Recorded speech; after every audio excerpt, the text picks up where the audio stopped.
Global consumer giant Unilever is using its Kiwi workers as a test run for a 4-day working week. From Monday, its New Zealand-based employees will start a trial working a shorter week. And if successful, it will be rolled out to 155,000 of its workers around the world. It follows what Vodafone calls a successful trial last summer, allowing its workers more time in the sun, and a 4-day work week already in place in a handful of companies in New Zealand. Here's our reporter Tracy Neal with what Unilever's move might mean for more workers. A 4-day working week is a reality for some, on the horizon for others, but a distant dream for plenty. I love it, I want it, but I can't have it. I think I'm doomed for a 6-day working week. 4-day working week, is that something you'd like? Yes, that would be very good. What would you do with the extra day? I would have one more day of sleep and then one more productive day. I would, but I would like to get paid the same that I still do. Absolutely. 1 or 2 working days would be good, but 4, heading in the right direction. Yes, incredibly. It would be nice to be able to look around Nelson more and go and explore, especially coming up to summer. Unilever's New Zealand boss told 9 to Noon a 5-day working week isn't necessarily the best way to operate. Nick Bang says it's just the way we've always done things. The 4-day week almost acts as a bit of a forcing mechanism to get all of us to think, work and act very differently. The concept isn't new. Office worker Joe has worked 4.5 days a week for 10 years. It's good because you can do errands on the half day and then have a weekend to enjoy. Do you go to the beach? Sometimes. Sometimes I just stay at home and do the gardening.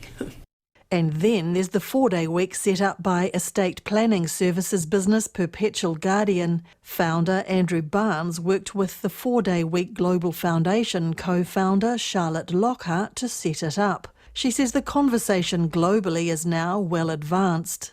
It's just reflective of the fact that people want to work differently.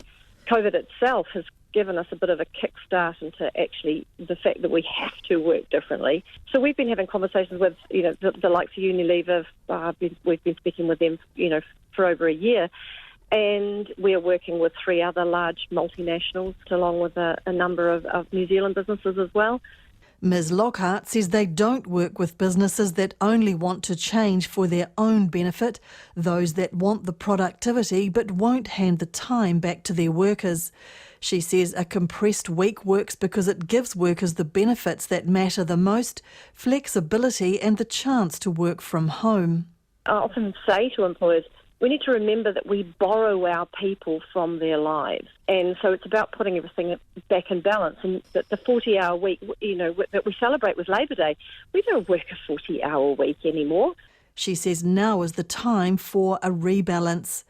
Last summer, Vodafone New Zealand set aside a month where its staff were able to work a short week by leaving work at 2 p.m. every Friday. Spokesperson Nikki Preston says the summer hours trial was a big success and the springboard to bigger things planned this summer built on the company's existing flexible working policy. We're actually just about to launch a new flexible working approach over summertime, encouraging our staff to roam, work from anywhere, embrace free-range working and still do their work, so keep with their outcomes focused, but they can do it wherever they want to in the country. Ms Preston says Vodafone surveyed its workers post-lockdown and found most wanted to keep flexible and remote working options. But it really just made us double down and look at other ways we can embrace mobile working, free-range working and flexibility for our staff. Unilever's 81 New Zealand employees will still retain their salaries at 100%. Nick Bang says they're not expecting their staff to cram 5 days' work into 4. If we find ourselves in a situation, having gone live with this, that our team are simply doing the same hours within 4 days, then we've failed. That is completely and utterly missing the point of what we're trying to achieve here. Nick Bang says lockdown proved that staff were highly productive working from home, but caution is needed to ensure that doesn't mean they're available all the time. For Checkpoint, Tracy Neal.